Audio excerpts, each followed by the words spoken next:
Good afternoon, Your Honor. Good afternoon. Good afternoon, everyone. Thank you. Counsel, are we ready to proceed? Okay, thank you. Madam Clerk?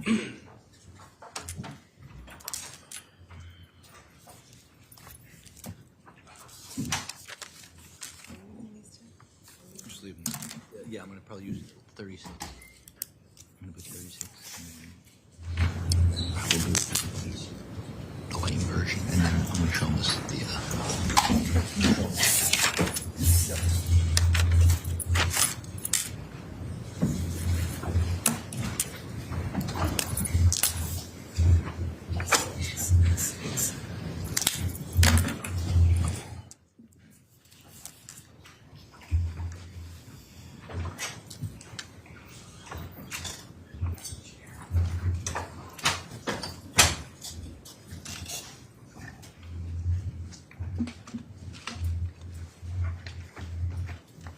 Welcome back, ladies and gentlemen.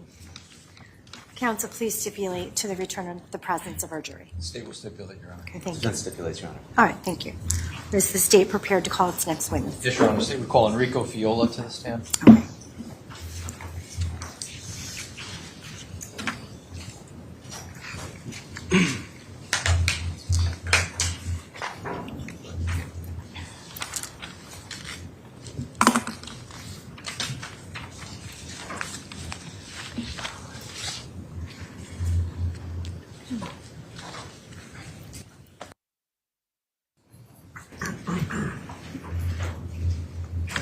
Good afternoon. Please step into the witness box. Please remain standing. Madam Clerk will put you under oath, okay? Please raise your right hand. Do you solemnly swear or solemnly and sincerely affirm, as the case may be, that the evidence you shall give concerning this case shall be the truth, the whole truth, and nothing but the truth, so help you God, or upon penalty of perjury? I do. Thank you. Please state your full name, spelling your last name. Enrico Fiola, F as in Frank, E-O-L-A. Thank you, and please state your address. 34 Ashwood Circle, Shelton, Connecticut, 06484. Thank you. Thank you. You may be seated.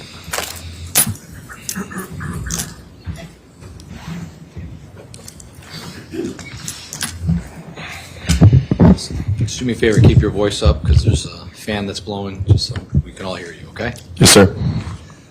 Enrico, do you go by anything else? Ricky, Are you nervous to be here today? a little bit. How old are you? 20 years old. And are you currently in school? Yes. Where do you go to school? University of Connecticut, And what are you studying? psychology. And do you work? Yes, I work 2 jobs for an insurance company out of Ohio, American Income, and then I work for a roofing company out of Watertown, Modern Way Roofing. Now, prior to your testimony today, have we met? Yes, we have. And why have we met? Just to go over everything regarding this case. And directing your attention to May 14th of 2022, how old were you back then? I was 17 years old. And were you in school? Yes. What school? Shelton High School. And what year were you? I was a junior. And on May 14th of 22, did you have an occasion, withdrawn, when you were in school, did you play any sports? Yes, I played football, basketball, and then during that junior year, I actually was playing lacrosse. Now, on May 14th of 2022, did you have an occasion to go to Tyler Rich's house? Yes. And why did you go to Tyler Rich's house?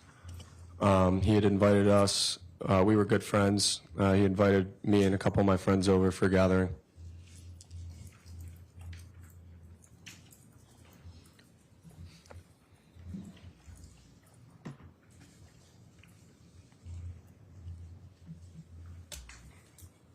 Show you State's Exhibit 9. You know whose house that is? Yes, House. Tyler Rich. And when you say you went over to his house for a gathering, what kind of gathering was it? It was like a party, just friends, people that we all knew, mainly Shelton people, just getting together, hanging out. Around what time would you say you got to Tyler Rich's house? Around anywhere between 9:15. And when you got to Tyler Rich's house, how many people were there? Between 25 to 35 people. Okay. And were you drinking that night? I only had one beer that night. Was anybody else drinking at Tyler Rich's house that night? Yes. Now, are you familiar with withdraw? Show you State's Exhibit 54. Do you know who that individual is? Yes. Who is that? Faison Teal. How do you know Faison? Football teammate, good friend of mine, grade above me. Showing you 56. Are you familiar with this individual? Yes. Who is that? Ryan Hines. How are you familiar with him? Same thing, football teammate, he's grade below me, good friend. Showing you 55. Are you familiar with 55? Yes. Who is in State 55? Thomas Connery, How are you familiar with him? great friend of mine, known him for a long time. In States 57, are you familiar with the individual in States 57? Yes. How are you familiar with this individual? Also, incredible friend of mine, it's Jimmy. I actually took that picture before we left. You took this picture? Yes. Where did you take this picture? Nick DeJesus' house. And you took this picture prior to going to 43 Laurel Glen Yes. that night? Yes. So did you go over to Laurel Glen with Jimmy? Yes. Were you with anybody else? Nicky DeJesus, and I don't recall if it was Sal Perry or if it was just us three. Now, you said you mentioned Sal Perry. You're familiar with Sal Perry? Yes. How are you familiar with him? Also a good friend of mine. He's a year older than me. Been friends with him for probably since like 6th grade or so. And was he at 43 Laurel Glen that night? Yes. Are you familiar with Mike Samperi? Yes. How do you know him? Also, same neighborhood as Thomas Connery. I used to hang out around there a lot. He's a year below me. And how about Alex Bernstein? Do you know him? I didn't know him too well at that time. I knew he was a friend of Tanner Chernowski's. It was probably maybe the second or third time I'd ran into him at Tyler's house. He was there that night? Yes. How about Mike Samperi? Was he also at Tyler Rich's house? Yes, sir. Charlie Connery. Do you know Charlie? Yes, very You know well. him? Great friend of mine. We grew up together, played sports together. Tommy's brother. Yeah, great friend of mine. How about Jacob Villalobos? Also another great friend of mine, football player. And how about Matt Lakovich? Same thing, same category, football teammate. Knew him for a long time. And the individuals I just mentioned, were they all also at 43 Laurel Glen that night? Yes, they were. And what kinds of things were going on? Withdrawn. When you got to 43 Laurel Glen, how did you go in the house? Yes. How did you go in the house? The guy entered through the side door. It's just on the side of the garage, left side of the garage. And when you went into the side door, where did you go in the house? I just went down to the basement. And what kinds of things were happening in the basement when you went to the basement? Just a lot of people talking. There was some drinking, music going on. That's really it. And at some point in time, withdrawn. Are you familiar with Griffin Marcinzik? Yes, sir. How do you know him? Looks, younger than me. Grew up same neighborhood, kind of. We used to, bike around, hang out together. I look at him like a little brother, kind of. At some point in time, did Griffin Marcinzik and Ryan Hines arrive at 43 Laurel Glen that night? Yes, they did. And did you have a conversation with either Ryan and or Griffin? Yes, so I was made aware that they were coming to Tyler's house after something had happened a couple streets down, right around the corner. I think it was Lazy Brook Road. And how long would you say you were there at 43 Laurel Glen prior to Ryan and Griffin arriving, if you recall? Probably anywhere around an hour, maybe 45 minutes. Okay. So at some point in time after you spoke with Ryan and Griffin, were you made aware of a car arriving at the house? Yes, so it was probably within 5 to 10 minutes after Ryan and Griffin had arrived that a car that we didn't recognize had showed up. I was made aware by one of the people at the house. Now, prior to the car arriving, were you aware of any group message or group chat that was going on? No, I was not. Were you ever part of that group message or group chat at any point in time that night? No, sir. Since this incident had occurred, have you been made aware of the group chat that was going on that night? Yes. But you weren't part of it? No, sir. So when you heard that there was a car that arrived outside, can you tell the ladies and gentlemen of the jury what you did? So when I was made aware of the car arriving, the homeowner had rallied up a couple of his good friends. I'd say it was a little bit over 10 of them, just to kind of go outside and confront the car, because to our knowledge, we had known that this was the car that had individuals in it that had been involved in the altercation I was made aware of at Lazy Brook, where one of our friends was physically harmed. So we had went outside to at least confront them and ask them why they were even at Tyler's house in the first place. Did you walk out of the house at some point? Yes. How did you get out of the house? I had left through these Belco doors if you're looking at the garage to the right side of it, on the right side of the house. Showing you states 9. Would that be just to the right of this? Appears to be a BMW. Yes. Yes, sir. This area. Yes. And when you walked out the Bilco doors, how did you walk? How did you walk? How did you approach the car? So I walked kind of through that opening where the trees on the right side. Yeah, so right through that opening, and I just kind of walked down the driveway, approached the car. Showing you states 49. Where did you, if you can recall, do you remember seeing the car that arrived at 43 Laurel Glen that night? Yes, so the car was parked, from what I can remember, almost kind of blocking the driveway, not all the way up to the left side of the driveway, but more so like in the middle of the road, kind of blocking it a little bit. Be right around this area here where my finger's pointed? Yes, sir. Okay, so if the record can reflect that I'm pointing to the middle of Laurel Glen and I'm just to the left of the driveway in the center of the road if you're facing 43 Laurel Glen. All right, the record will so reflect. Thank you. So you saw the car in the middle of the road there. Do you remember what kind of car it was? Yes, I remember it being a dark-colored Honda Pilot. Showing you states 30. Is this the car that you recall seeing that night? Yes, sir. And when the car arrived at 43 Laurel Glen on May 14th of 22, was it facing? Which way was it facing? I'm showing 49. States 49. Which way was it facing? Was it facing Adams Road or was it facing Farmhouse? The car was facing Farmhouse. And Up the road. Did you approach the car? Yes. Did anybody else approach the car? Yes. About how many people do you think approached the car? Give or take 10 to 12.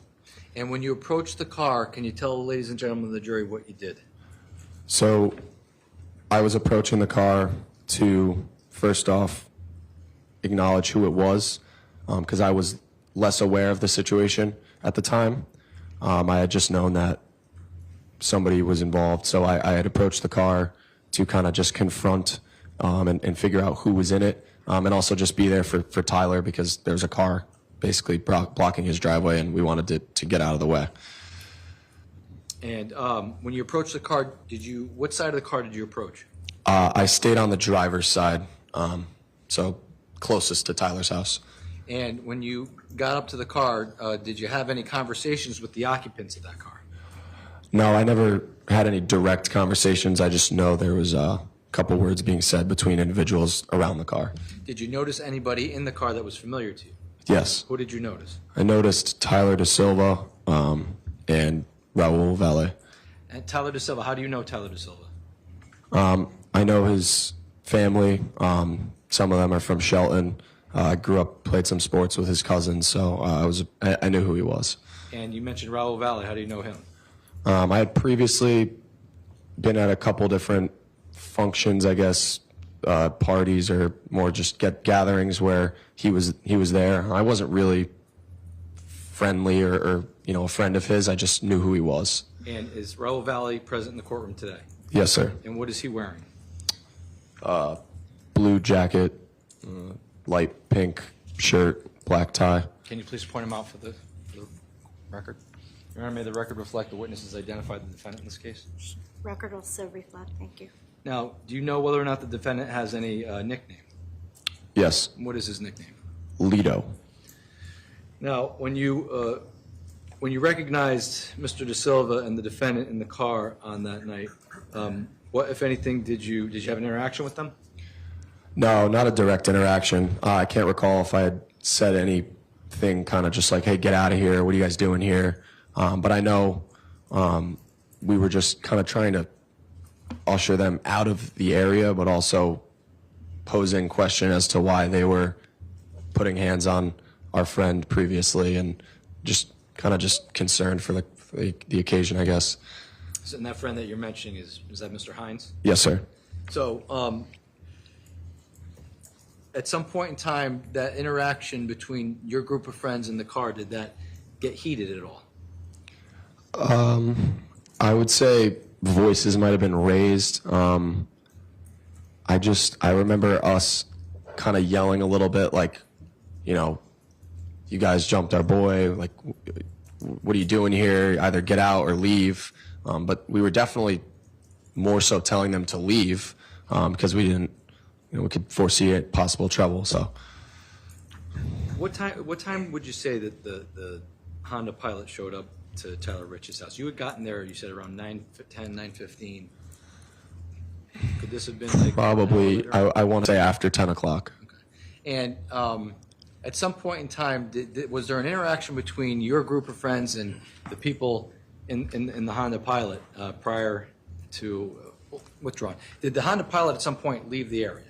Yes. Before it left the area, was there an interaction, a physical interaction between your group of friends and the Honda Pilot, as far as your group of friends maybe putting their hands or throwing things at the car? Do you recall? I don't recall any physical altercation with the car. At least I remember the individuals in the car were kind of just looking at us. I really can't remember if anything was said. I know we were just kind of yelling, like I said, what are you guys doing here? You guys jumped our friend. But as for any type of physicality, I just remember the car like speeding off and us kind of having to scatter out of the way. And when the car sped off and you had to scatter out of the way, what, if anything, happened next? So most of the individuals that were from Tyler's house had kind of made their way back towards the house. I just remember glancing towards down the road and seeing that the car didn't fully leave. I just saw the car kind of come to see the brake lights get on down the road. So and a couple individuals stayed around just to wonder what they were doing, I guess. Prior to that happening, do you recall if the car drove up and down the road at all? I don't recall. And so at some point in time, you recall the car being stopped down the road? Yes. And did you observe what happened when you observed the car down the road stopped? I remember some doors opening, which in a couple moments later, at some point, me and a couple individuals decided to go down in a non-aggressive way, just to kind of tell the individuals in the car, you guys should probably leave, and almost, try to confront them and wonder what was going on. And so did you go down the street? Yes. Who did you go down the street with? Charlie Connery, Ty Wood, Aiden King, Tyler Rich, Matthew Lokovich. There might have been one more person. I can't remember. And when you went down the street, withdrawn, did you have any weapons on you that night? No, sir. Do you recall seeing any of your friends, whether or not they had any weapons on them that night? No, sir. And when you went down the street, do you recall if anybody in your group of friends that walked down the street, did they have any weapons on them at that point in time? No, I don't.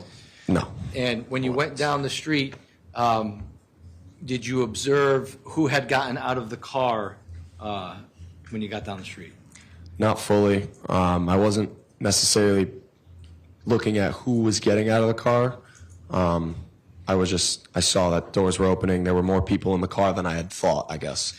Can you tell the ladies and gentlemen of the jury, when you went down the street, did you all go in a big group, or was it how did that happen?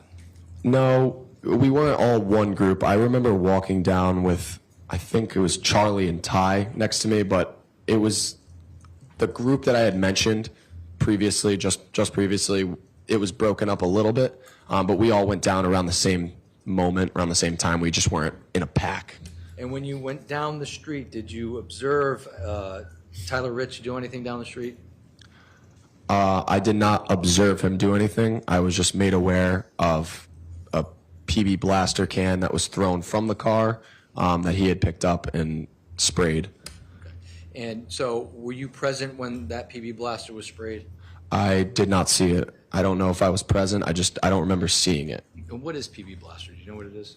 I think it might be something close to like WD-40, just some type of spray, mechanical, something like that. So at some point in time, you became aware that someone was sprayed with the PB blaster or WD-40? Yes. And when you were made aware of this, was that down the street, down towards Farmhouse? So from what I can recall, when I was approaching the individuals that were down the street, some point in time, whilst I was walking down or around that area, I was made aware that Tyler had sprayed Lito with the PB blaster. And I'm going to show you State's Exhibit 44. Have you seen the ring camera from 36 Laurel Glen before? Yes, sir. Let me play it real quick.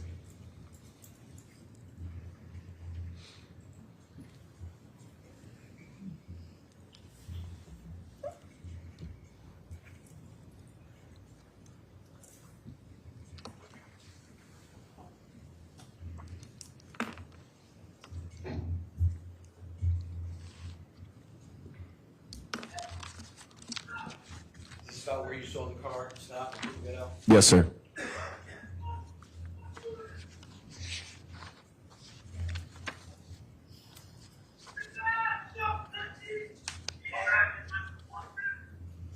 you know who just yelled at? Yes. Who was? Tyler Rich. Now, do you know whether or not you're with this group of people that are right here? I don't recall if I was with that particular group.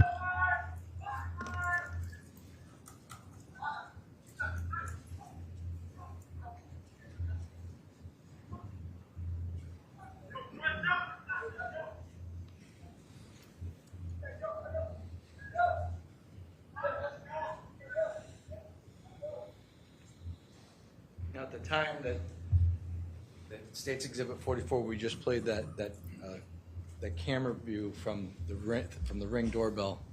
Do you recall whether or not that part of it took place before this WD-40 incident or after? I'm almost certain that that video was before anything was sprayed at the defendant.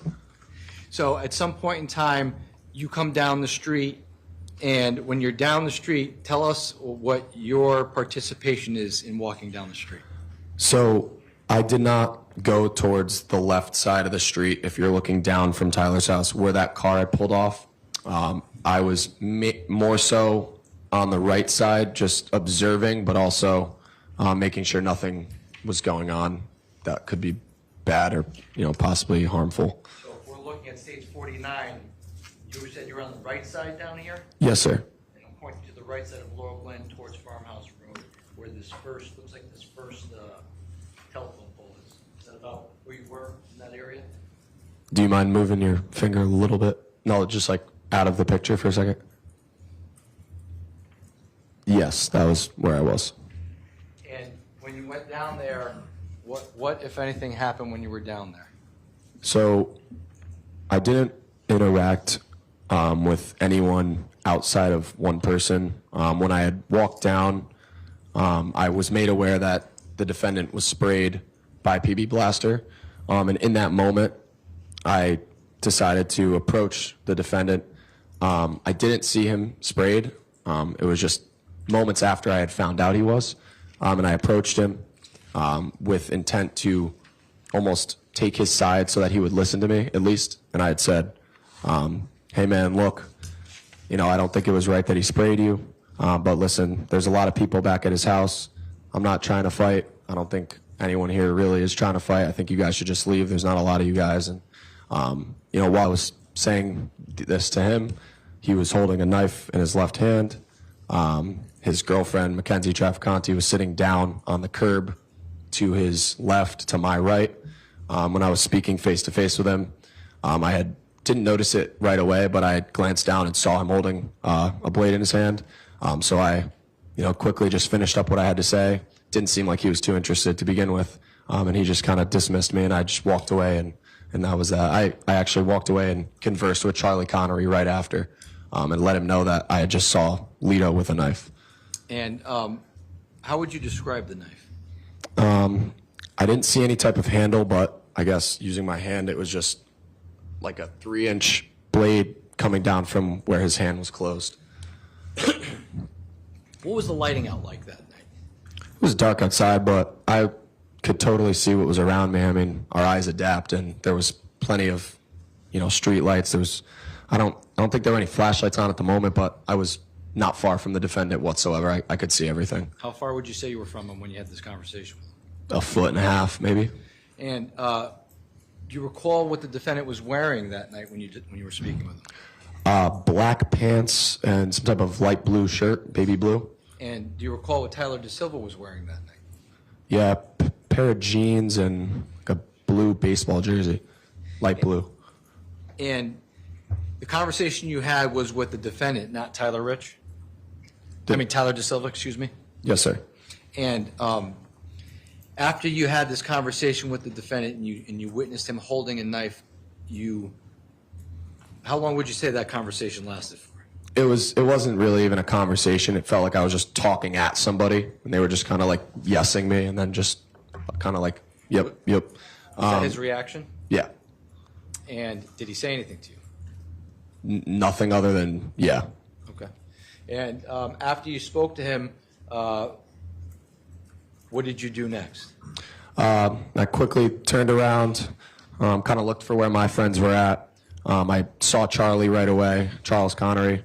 We decided to walk back to Tyler's house together, and I had let him know instantly, hey, man, I was like, hey, Chuck, that guy's got a knife, like, what the hell? And then we just walked back to Tyler's house, where Tyler was trying to corral anyone left outside back into his basement. So did you, in fact, go back into Tyler's house? Yes. And where did you go? I went through the Belco doors the same way I had walked out initially. And when you went back down to the basement, were you drinking any alcohol at that point? No, sir. And when you went back down in the basement, how long would you say you were in the basement for? Not even 10 minutes. It was anywhere between 1 to 5 minutes long. And when you were in the basement for about 5 minutes, did you have an occasion to come out of the basement for some reason? Yes, sir. And why did you come out of the basement for some reason?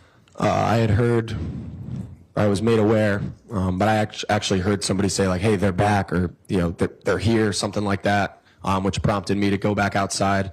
I went back outside because I felt I was doing the right thing. I was at my buddy's house, and I wanted to make sure everything was okay. And when you got outside, did you exit the same way you went in the house? Yes, sir.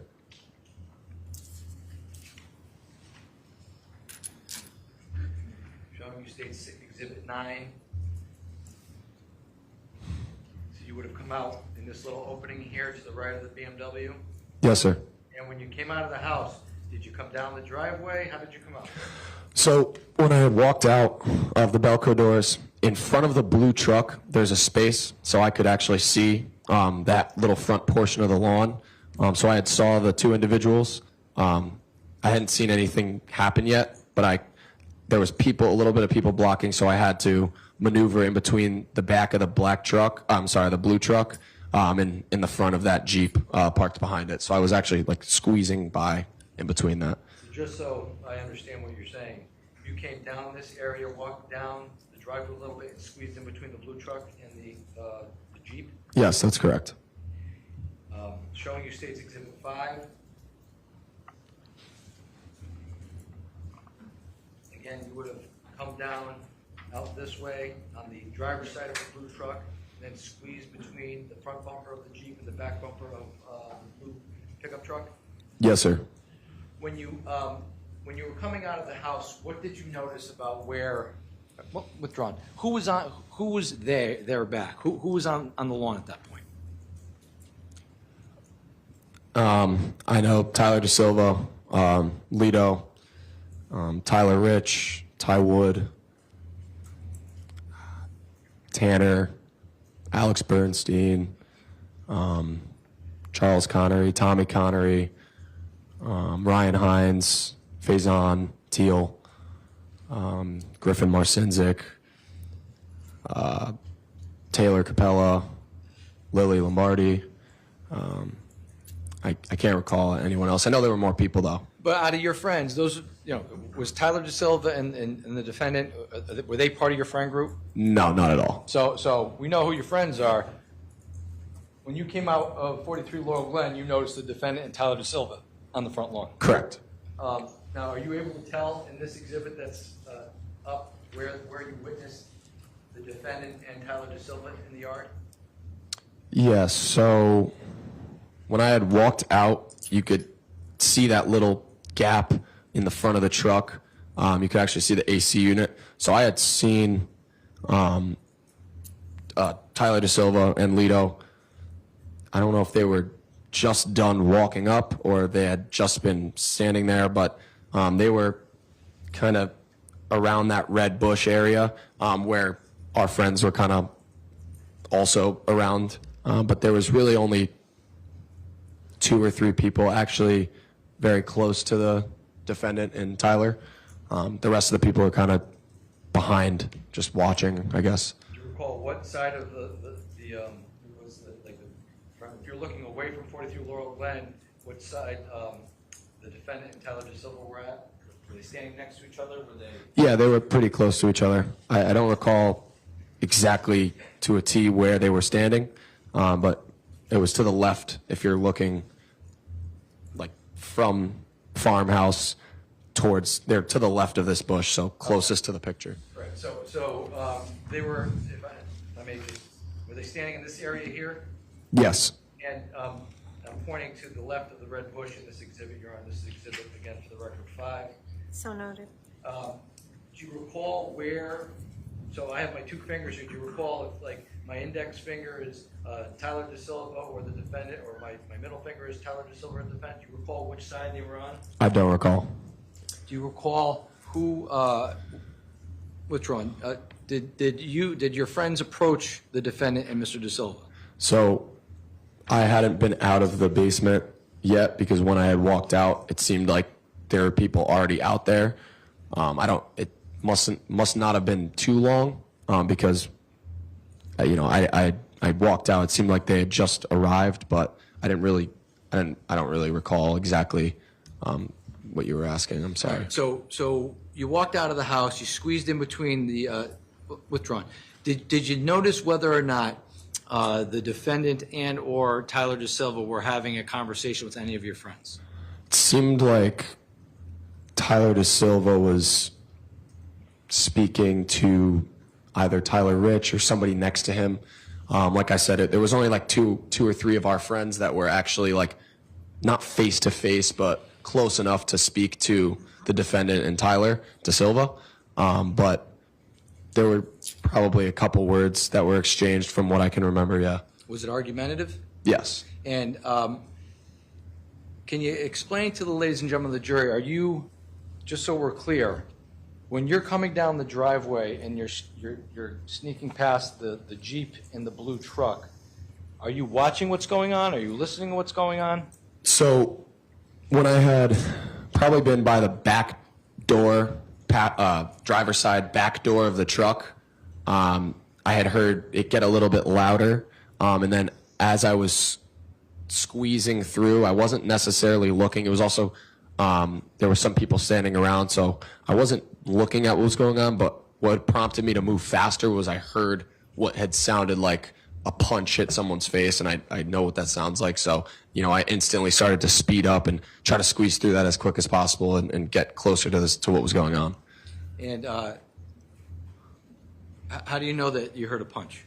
How do you know? How do you know it was a punch? It sounded like somebody got cracked in the face. Like, it was just really, it was a hard punch. I had heard like a bunch of yelling and then a loud bang, and it wasn't like a car door bang or like a rock. I knew what it sounded like. At least to my knowledge, I thought it was a punch, and then from what I had seen after, it made sense. So when you heard this punch happen, what, if anything, did you observe next?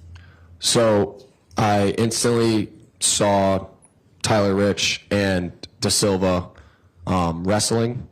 I guess that they were on the ground together. It looked like Da Silva was like on his knees, a little bit over Tyler Rich with like his shirt pulled up, but I know Tyler had some type of like grip on his like around his head or something.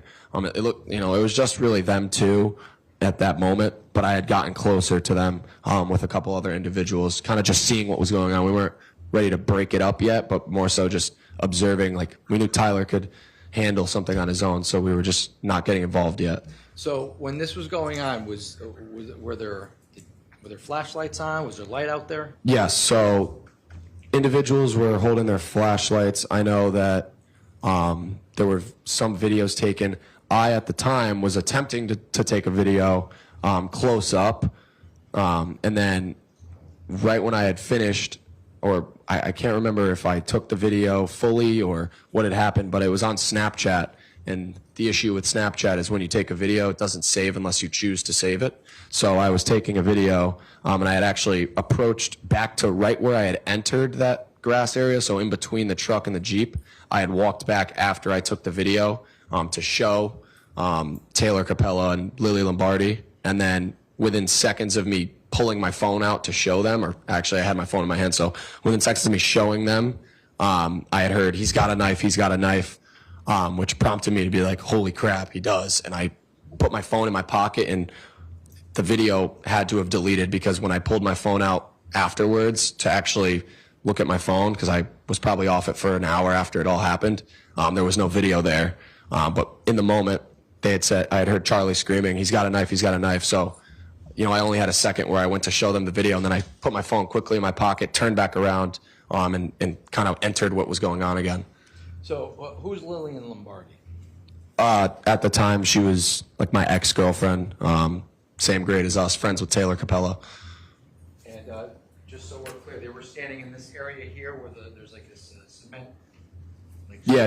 Yeah, just about there, like on the Belgian blocks, or right in that area. And why would you want to show Lillian Lombardi and Taylor Capella the potential video that you just took?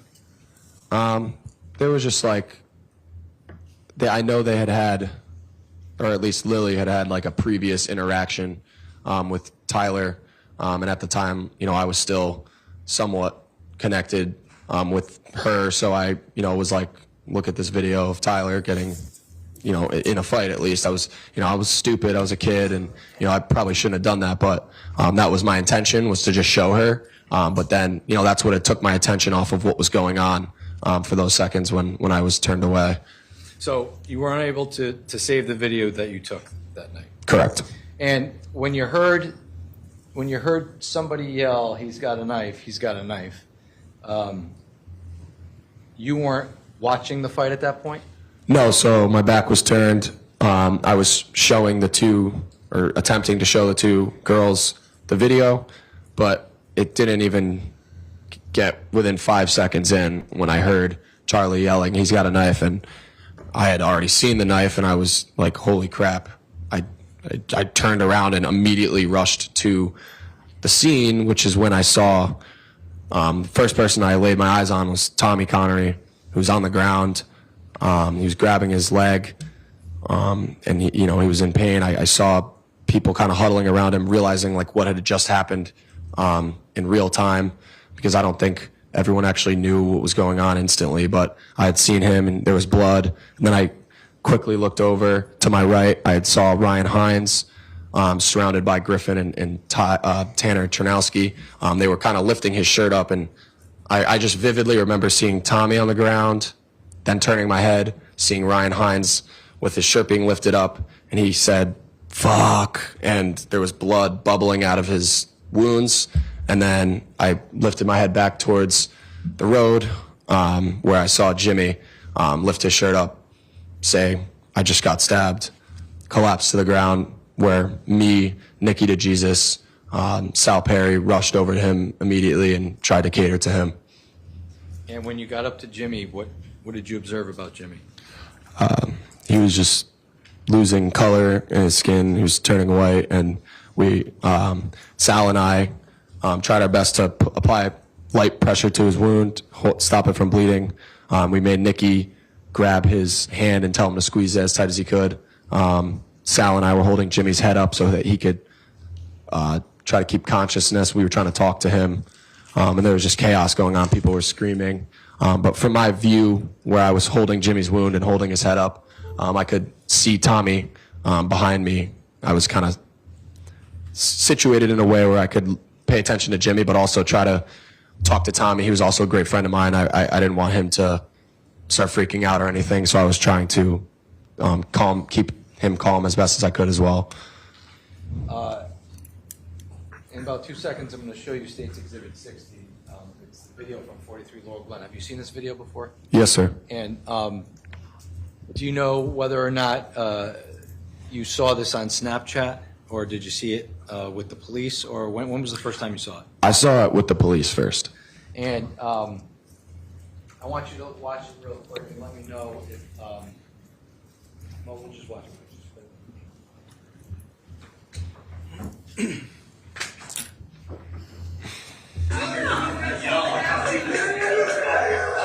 Yes, sir! Come on! Let's go, nigga!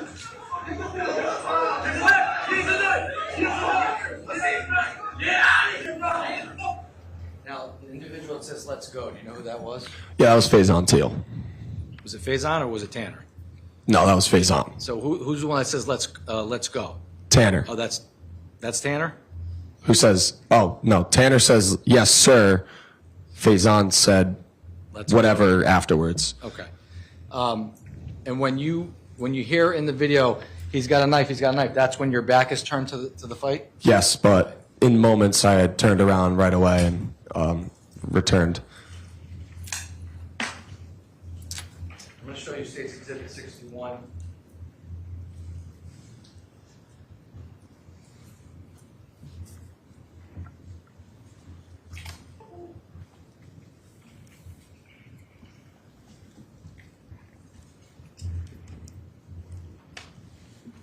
This individual right here with the white shirt, pink shorts with the phone out, do you know who that is? That's me. This individual right here, State 62, do you know who this is? That's the defendant. State 63, this individual with the green sweatshirt, black shorts with the white trim, you know who that is? Ryan Hines. This guy right here with the white shirt and black shorts, you know who that is? Sal Perry. This guy right here with the shirt off with the jeans on, you know who that is? Alex Bernstein. This guy with the red hat, black shirt, and jeans on, you know who that is? Mike Samperi. And the guy right here on his knees with the shirt pulled up, do you recall who that is? Tyler De Silva. State 64, this individual to the right here that comes into frame, do you know who that is? Charles Connery. Again, is that Charles Connery? Yes, sir. This is in State 65, excuse me. State 66, this guy right here with the white shirt and tan pants, do you know who that is? Yeah, it's Jake Villalobos. And this guy with no shirt on with the camouflage shorts, do you know who that is? Matthew Lokovich. This individual here with the looks to be a navy blue shirt, white shorts, do you know who that is? Yeah, that's Jimmy McGrath. This is State 67. This individual looks like he's bending over, pushing some type of pushing Tyler De Silva. Did you see that? Yes, sir. It's Jake Villalobos. 68. This individual with the jeans on near the street. You know who that was? Tyler De Silva. And this person over here to the left of Tyler De Silva would be who? The defendant. And finally, State 69. Again, this person in the street. Do you know who that is? Tyler De Silva. And this person right here with his back towards us with white shorts on. Do you know who that is? James McGrath. Now, when you were helping Jimmy after he had been stabbed, did somebody call 911? Somebody call the authorities? Yes. Did you make any phone calls you recall? No. And at some point in time, did the police arrive? Yes. And when the police arrived, did you end up speaking to the police that night? Yes. And did you give them a statement about what you had recalled happened that night? Yes. And subsequent to the police interviewing you that night, were you interviewed on another occasion with the police department, if you can recall? I remember giving a written statement. I think I gave also a audio statement to Detective Bango at the time. That's what I recall from happening that night. You recall having any phone conversations with Detective Bango subsequent to this? Yes, sir. Okay. And based on your conversations with the police, withdrawn,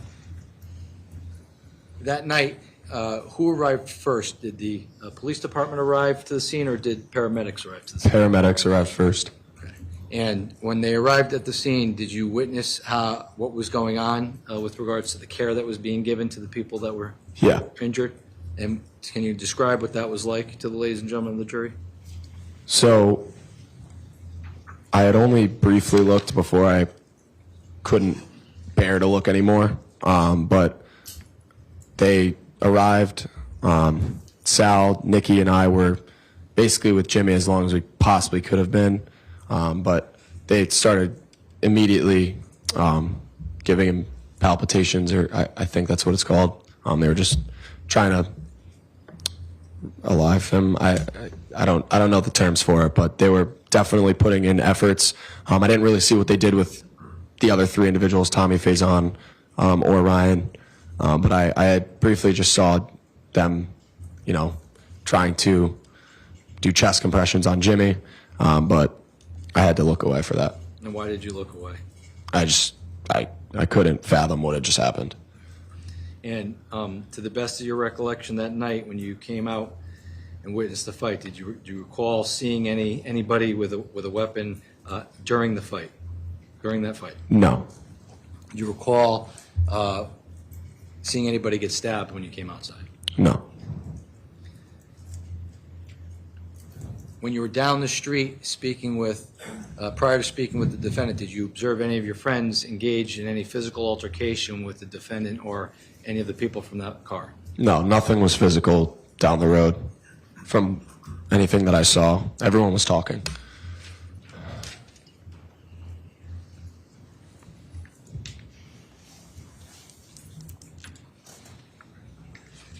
I have no further questions, Your Honor. Thank you. Okay. Attorney Smith. Thank you, Your Honor.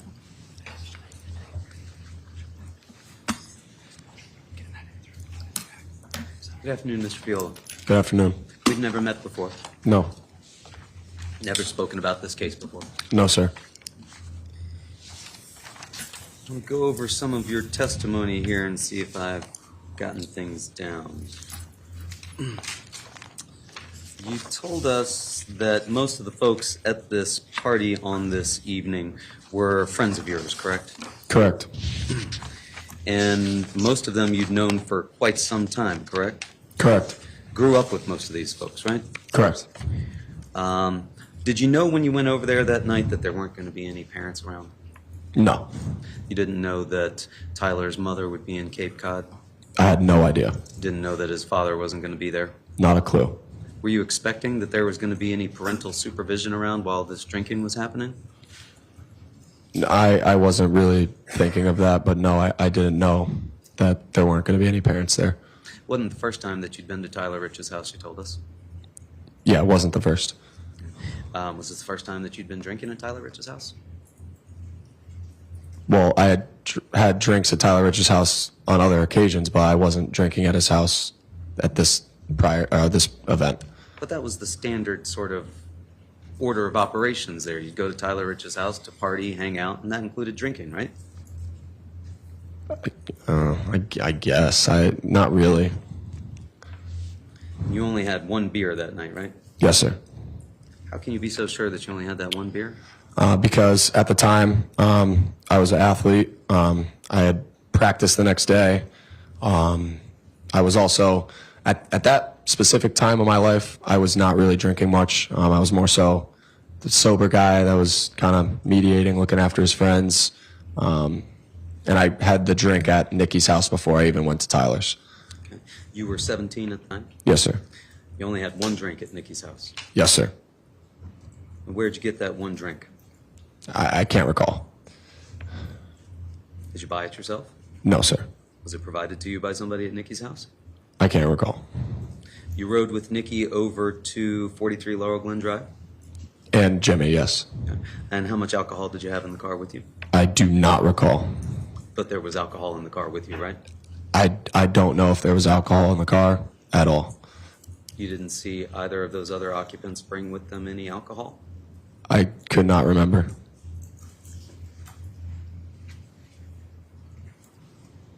Well, this party was kind of a BYOB party, right? Sure. I don't, there's no like rules. You just show up and hang out. It wasn't really like provided or you go buy it. You just show up. I don't. Did your friends bring any alcohol in the car with them or not? I do not recall. You didn't see them with any? No, sir. Didn't see them get in the vehicle with any alcohol? No, sir. I don't even know how I got there. I might have been Nikki's mom. I might have drove. I could not remember. It was 3 years ago. You rode there with Mr. McGrath? Yes, sir. And you don't remember whether or not he was drinking? I think he was drinking. I don't remember if it was in, I don't think it was in the car. I think he was drinking at the party. Which party? Tyler's house. And was he drinking at Nikki's where you had the one beer? I don't recall. How much did he have to drink? I don't know. Did he seem like he was drunk? No. No, actually, no, not at all. Would you have let him drive? No. Why not? Because that's unsafe and illegal. Why is it unsafe? Objection, how is this relevant? I'll sustain the objection.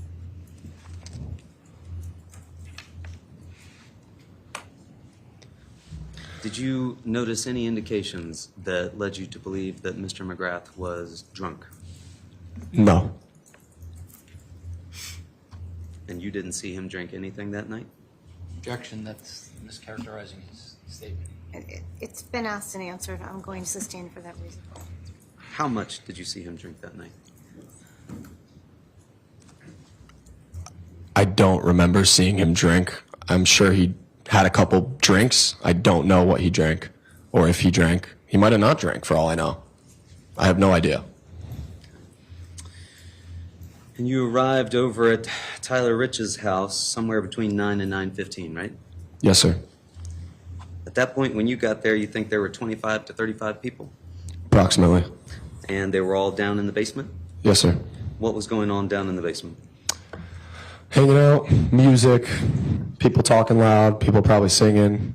There were drinks out, socializing. There were drinks out. What does that mean? There were probably some empty beer cans on the table. I don't. That's what I mean by that. Probably some empty beer cans on the table. That's it? Yes, sir. That was the extent of the drinking, was empty beer cans out on the table. Yes, sir. And you told us you knew Faison Teal from the football team, right? Yes, sir. As well as Ryan Hines, also from the football team. Yes, sir. A good friend of yours. Yes, sir. Tommy Connery, also a great friend, right? Yes, sir. But he was not on the football team? No, sir. Jimmy McGrath, you've described as an incredible friend, correct? Yes, sir. You took the photo of him that we saw that was earlier at Nicky DeJesus' house, right? Yes, sir.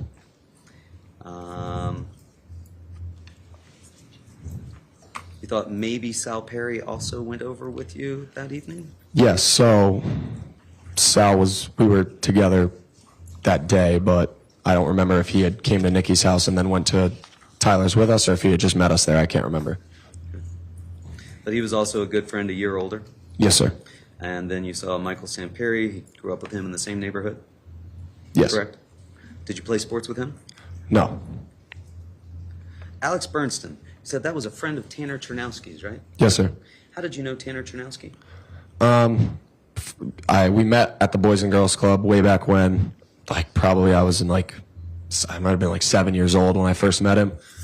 He was 2 years older than me, but I always hung out with kids my age, kids a grade below, kids a year above me, 2 years. So I was definitely familiar with Tanner by the time of this event occurred. Like very, very good friends with him.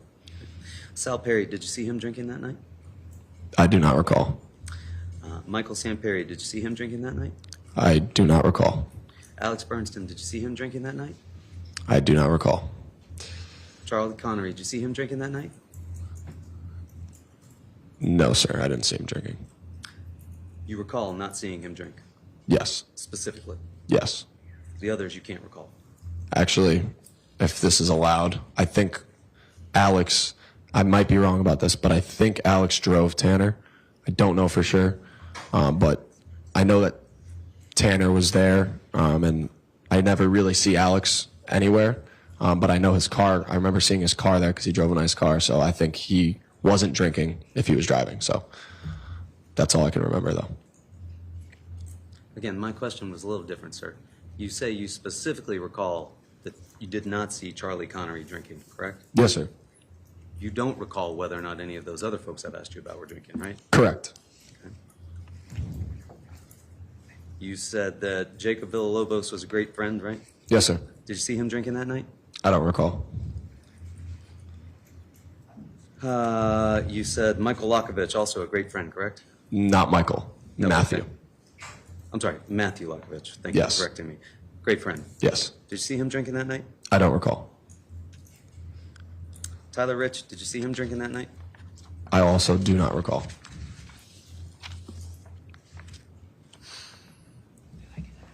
What about Griffin Marcinzik? Did you see him drinking that night? I also have no idea. Don't recall. You saw all these folks that night, correct? Yes. You just don't recall seeing any of them drink. No, I'm not paying attention to people drinking. I could care less. Okay. And at some point, you told us Ryan Hines and Griffin Marcinzik arrived, and you learned that they were coming from 5 Lazy Brook, correct? Correct. And they said that something had happened there. Is that fair to say? I mean, a little more than something. They definitely gave me the rundown of what happened, yeah. They told you that they had been jumped and attacked by 3 kids from St. Joe's, right? Well, not they. More so just Ryan. Griffin was a small individual. I don't think he could have made a difference regardless. Not trying to be mean to him, but that's just the truth. Okay.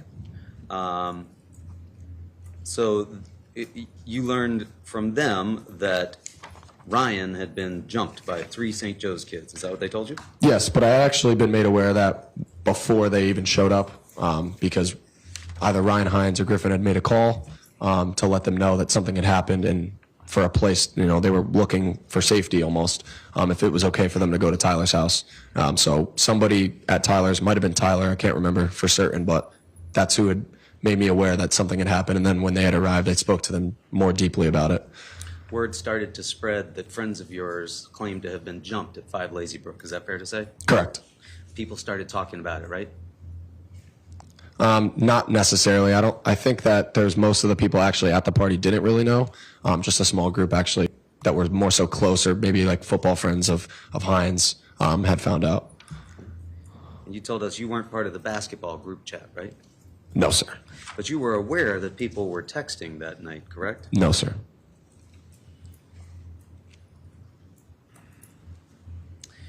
And you think you were there for another hour or so before Ryan and Griffin arrived, right? Yeah, just about. And then within 5 to 10 minutes after they arrived, you're made aware that a car had shown up, right? Correct. You weren't surprised by that, though, given the fact that word had started to spread, correct?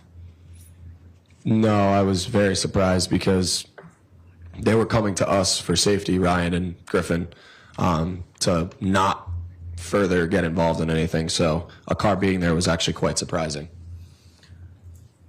You say they were coming to you for safety, correct? To my knowledge, yes.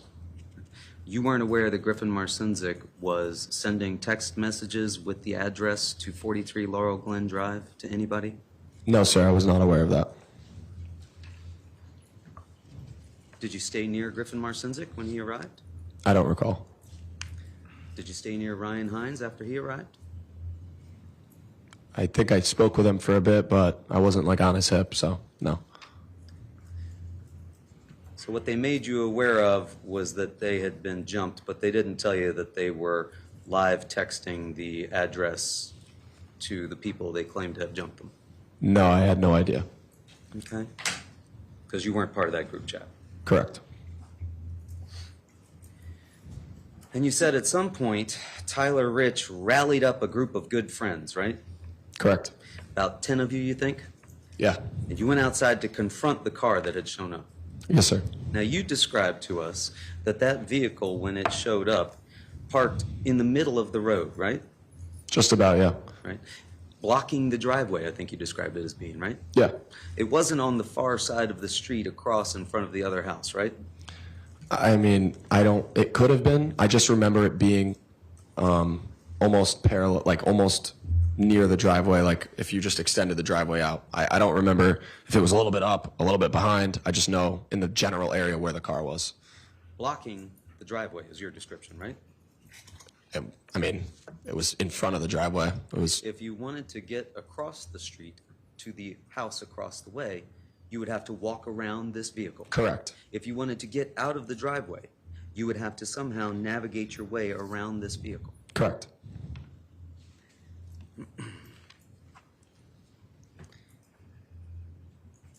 And you went to confront this vehicle, right?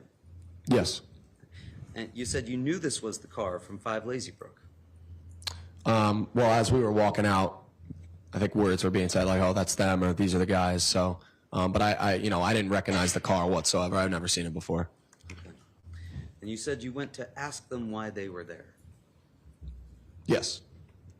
That's not all you went out to do, right? Surely not. I mean, I went out there to kind of stick up for my buddy a little bit, but I wasn't planning on doing anything, nor did I. Well, you said voices might have been raised, right?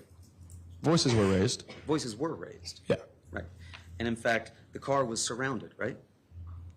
I wouldn't say surrounded. A majority of the people were on the driver's side, just kind of in a group.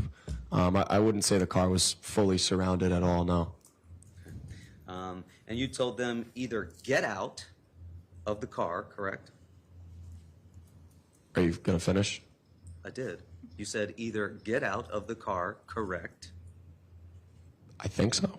I don't remember. or leave, correct? Yeah, that sounds about right. The first thing was, though, get out of the car, right? Yes. Why did you want them to get out of the car? Well, because when I'm looking at the car seemed like it was a clown car packed full of people. So it kind of matched the amount of people that were there from our end. So at that point, I was like, our friend just got his face smashed in. I mean, get out of the car. We want, hey man, like you just beat up our friend. Either get out of the car or be on your way. I wouldn't have cared at all if they left. I mean, I would have loved for them to leave. But that was our idea. Yes. Well, you're telling us you would have loved for them to leave in the aftermath of things. However, at the time, you told them to get out because what you wanted was payback, right? I wouldn't say payback, but at least to figure out what was going on, or at least a motive. I think most of the time we were asking them why they did it. Hey, why'd you beat up our boy? Nothing was said.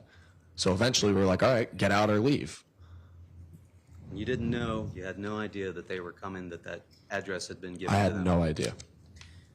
But when this unknown car parks outside, there's a rallying of at least 10 of you to go outside and confront the car. I mean, I was told personally by Tyler, it wasn't like there was a reason for a certain amount of people there. He had just quietly said, hey man, there's a car outside my driveway. I don't know who it is. You want to come up and just figure it out with me? Situated. I was like, no problem, man. It's my best friend. I was going to go help him. Jimmy McGrath went out with you?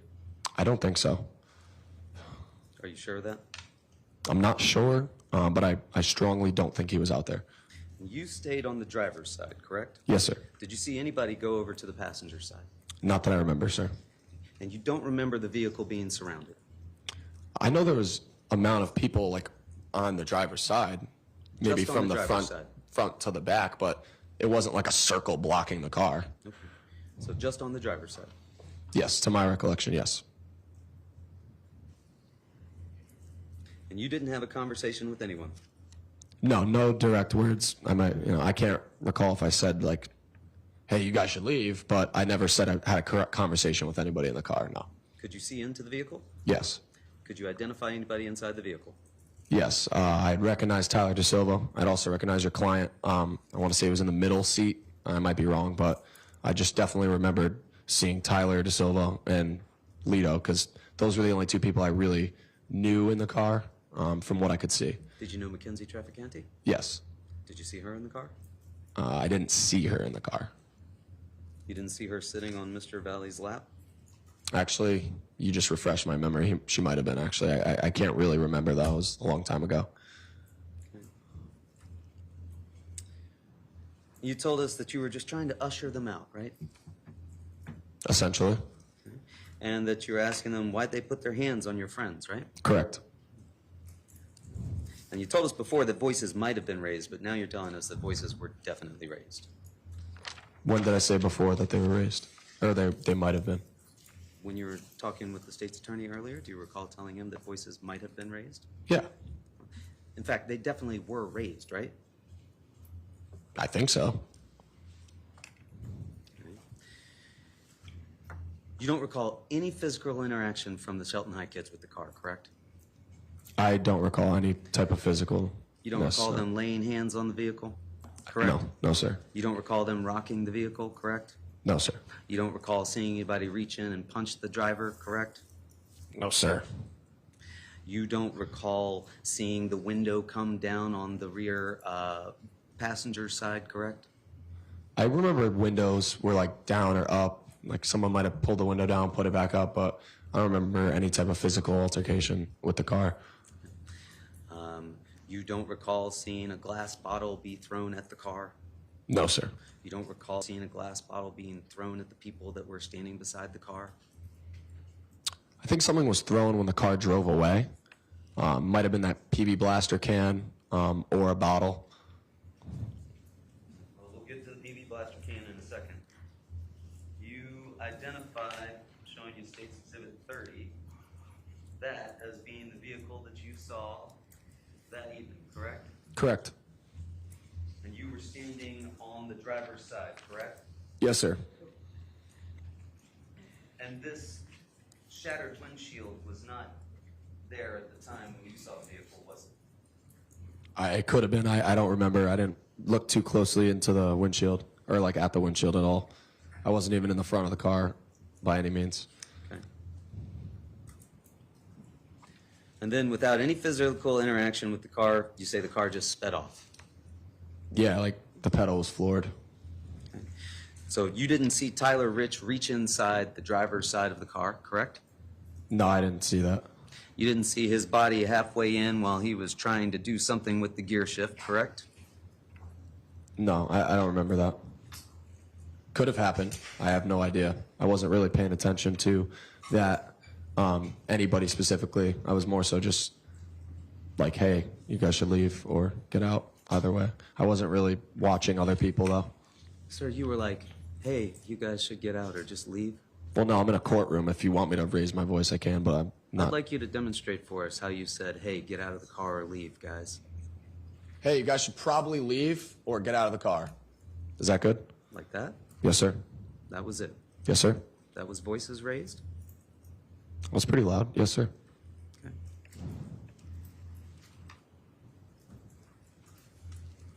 And then after that, the car just sped off. Yes, sir. And then you said most people from Tyler Rich's house went back into the house? Yes. But you glanced down and you saw car brake lights down the road, correct? Yes, sir. And that was down towards the farmhouse lane end of things, right? Correct. And you don't recall the car driving up and down the road? I didn't see the car driving up and down the road. I think it drove up and down the road afterwards. Where were you standing when you glanced and saw the car brake lights down the road? I want to say like just into the road from the end of the driveway. Like I stuck my. There's like some trees that hang over the road, so I had to like stick my head out, peer down there, but I wasn't in the middle of the road or anything. You hadn't gone back into Tyler Rich's house, correct? Not at this time. I hadn't yet. No. And so you didn't see the car go speeding down towards Farmhouse, come back, make a right onto Adams, turn around, come back, and go back down to Farmhouse Lane, right? I didn't see that. That might have happened. I didn't see it, no. It might have happened while you were out on the street in front of 43 Laurel Glen Drive, but you didn't see it?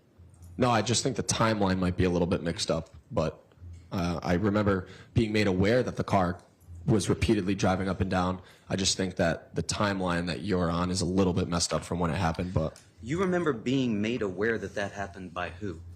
I don't remember. I just know that at some point people were like, this car is choosing to keep driving back. They could leave, but they keep driving back and forth. I don't You didn't remember. go back in the house, correct? No. And you didn't see any of that, correct? No. But somebody told you that that happened. After I went back in the house, after confronting the defendant, then I went back in the house. Then I was told that the car has been driving back and forth. Then I was told that, or I heard, they're back, they're back, they're back. Okay. But you yourself never saw that car driving up and down that road. Correct. I never saw it. You look down, you see the car brake lights. You remember telling us that? Yes, sir. And then you walked with a group of 5 other people down towards that car in Farmhouse Lane, correct? Yes, sir. And It wasn't, well, I'm sorry. It wasn't like a group. We weren't all in a group. Might have been 5 to 7. I don't remember. I just remember walking down with maybe 2 other guys next to me, but there was a couple others from our friend group that were walking down as well. We weren't in one pack, though. that group included at least Charlie Connery, correct? Yes, sir. Ty Wood, correct? Yes, sir. Tyler Rich, correct? Yes, sir. Aiden King, correct? Yes, sir. Matthew Lokovich, correct? Yes, sir. And yourself, correct? Yes, sir. Could have been others, correct? I wouldn't say more than one person. Could Ryan Hines have been there? No. Ryan Hines was not there. Yes, sir.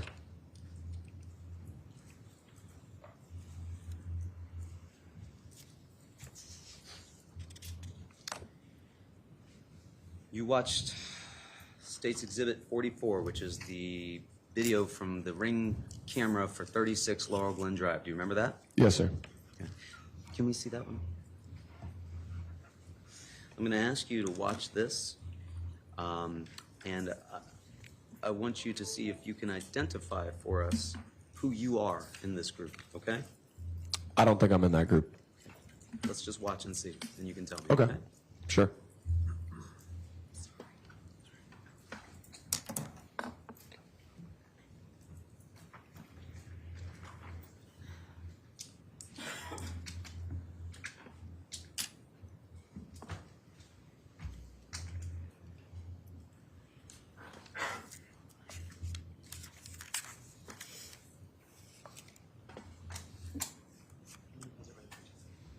Do you see the video in front of us, and it appears to be that there are 2 people walking in front of a vehicle?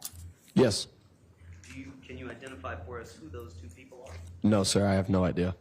Did you ever walk up and past those people? No. Can you continue playing? We're going to keep watching. All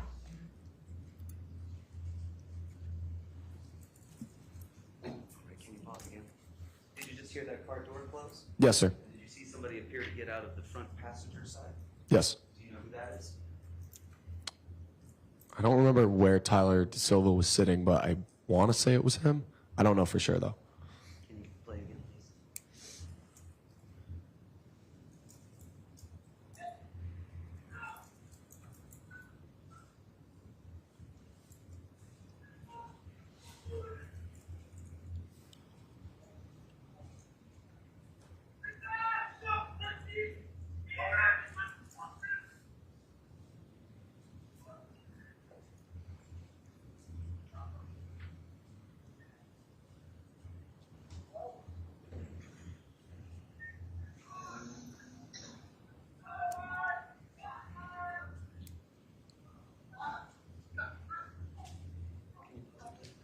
You see somebody that appears to have in their hand a light of some sort?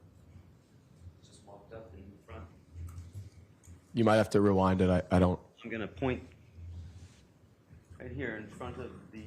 I can't see where you're I'm pointing. going to describe it for you. You see there's 1, 2, 3, 4 columns on the porch there. Yes, sir. You see just in front of that fourth column where there is a sort of light by the lawn there. I don't see what you're talking about. Keep your eyes focused on where I've just directed them. I'm going to ask the state to play again and see if you see that light moving. See that light moving? Yes, sir. Okay, can you pause that, please? Is that your light on your phone? No, sir. Because that's not you. Yeah, that's not me. How do you know that's not you? I just know that I didn't walk that far at all up to the car that far. You never walked that far. Yeah, I never walked that far. I also am not one to just walk around with my phone out with the light on. Can we watch the rest of that?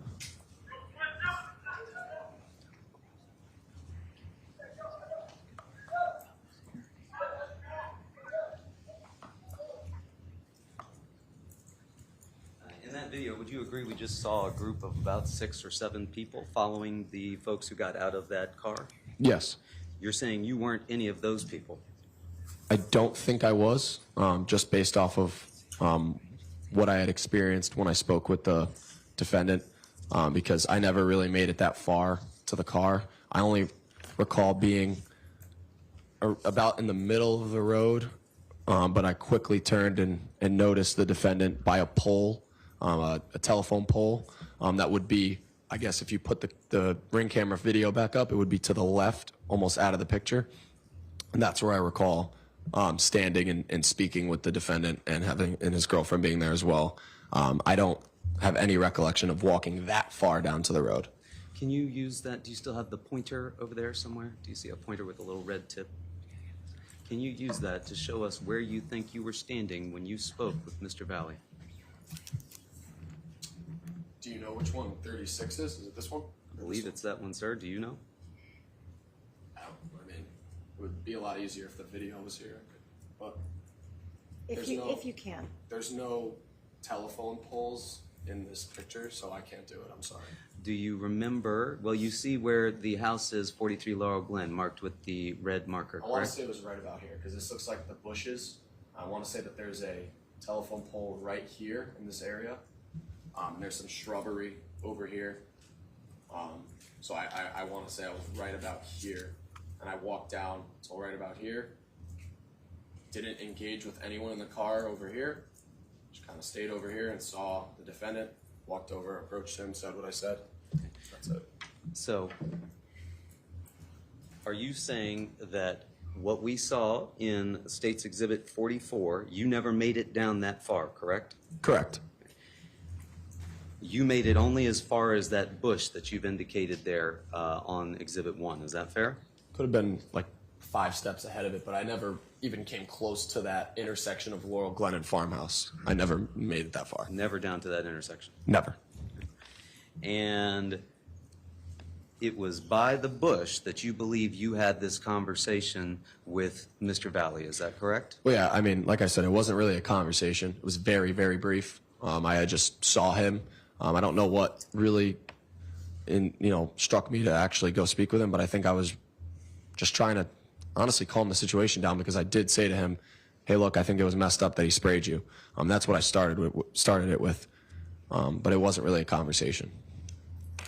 And you said that you could see that the doors had opened on the vehicle, correct? Correct. And that everybody just went down there in a non-aggressive way, right? That's the way I went down there, and that's the way the group that I had went down there with. That's what we were planning on doing. Yes. Would you describe what we saw there as being a non-aggressive way of those folks coming down to interact? No, I think it was slightly aggressive. Slightly aggressive? Yeah. You saw somebody launch a can of some sort at the vehicle? Post of it being launched at us, yes, I did. Well, did we see it being launched at you there? No, sir. And you saw somebody running at that vehicle, correct? Correct. Who was that? I don't know. I might have to watch it. Maybe I could identify after watching it again. I don't know. It's kind of blurry. Wasn't you, though. No, sir. And you said there was a PB blaster can, right? I never saw the can. But from what I was made aware of, it was PB blaster and or WD-40. Who made you aware of a PB blaster can? Well, at some point before I spoke with the defendant, I was made aware that Tyler Rich had sprayed him with PB blaster.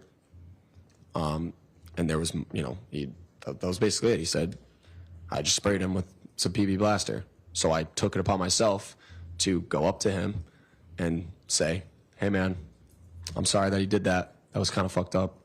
But, there's a lot of guys here, etc. And you were close enough to see Mr. Valle at that point, correct? Correct. And you could see that he had been sprayed in the face with the PB blaster? No, surprisingly, I mean, he might have been. I wasn't necessarily looking at that, but I don't recall seeing any type of anything wrong with his face. Not saying that there wasn't. I don't remember. And where, when you were talking at Mr. Valle, as you've described it, was Ms. Trafficante? Almost like a couple, like not even a foot away from him, sitting down to his left, to my right, if I'm facing him. So to his left. He's standing facing this way. So he's standing over here, facing this way. I'm standing like this.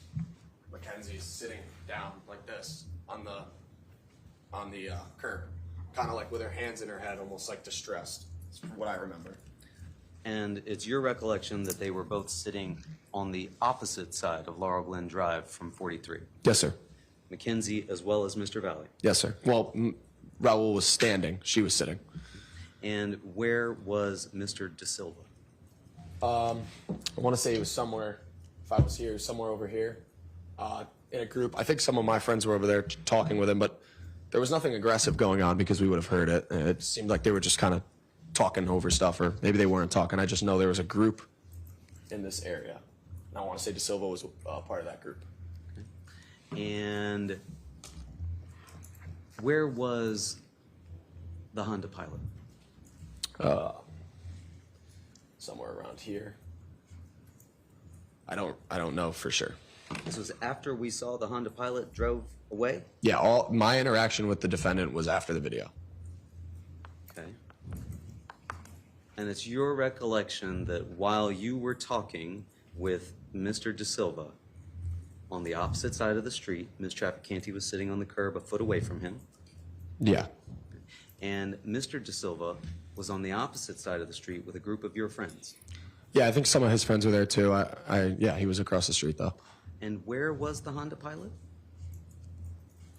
I don't know exactly, but I want to say it was somewhere over here because where me, your client, and his girlfriend was separated from the rest. And I just remember turning around. Charlie Connery was walking up towards us almost. So right when I turned around, he met me almost, and then we just walked back. You don't know where the Honda Pilot was, right? No, sir. I think it was over there, but I don't know for sure.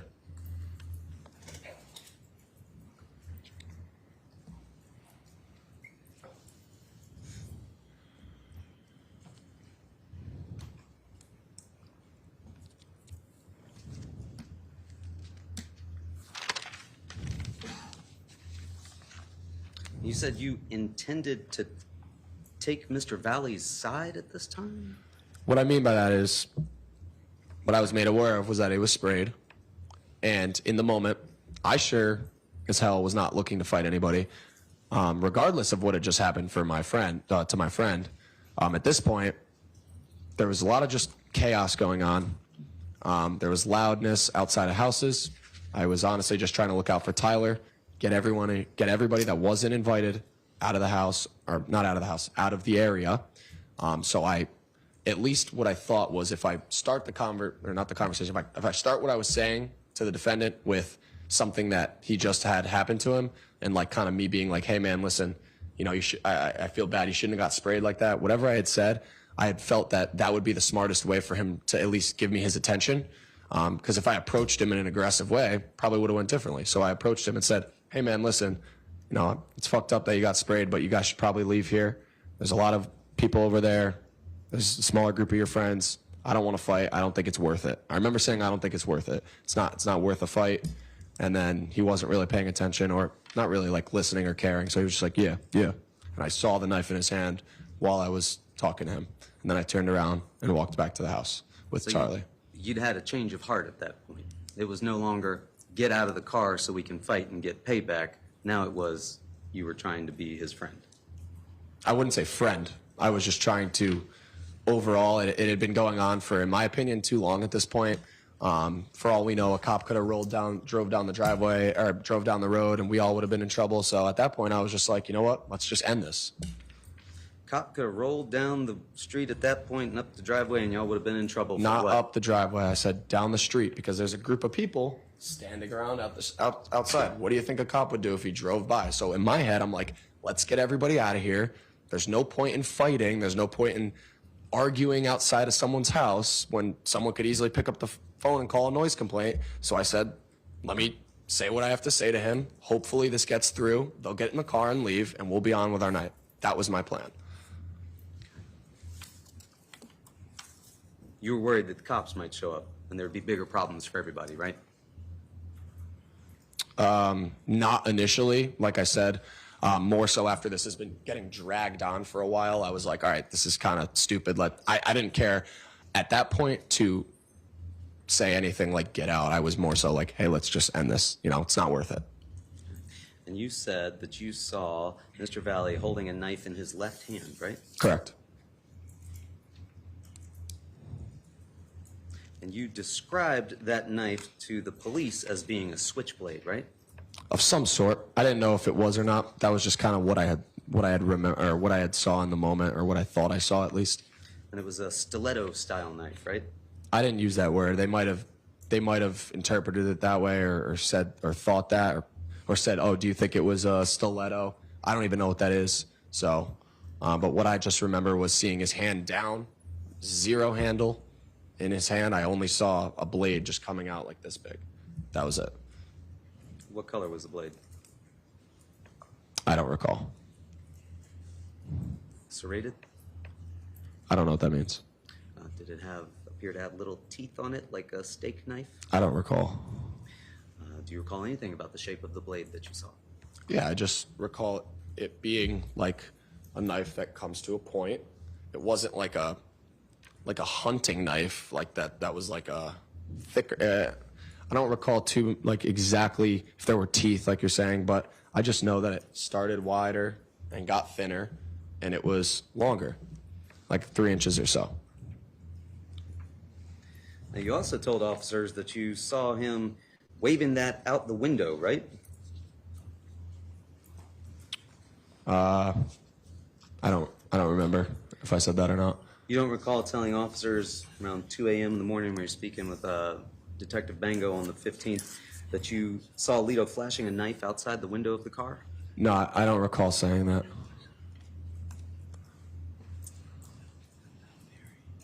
And that the knife was a switchblade? No, I said, I mean, it could have been. I just remember the knife. If at the time I was trying to describe it as best as I could, if that's the words I used, then that's what I said. But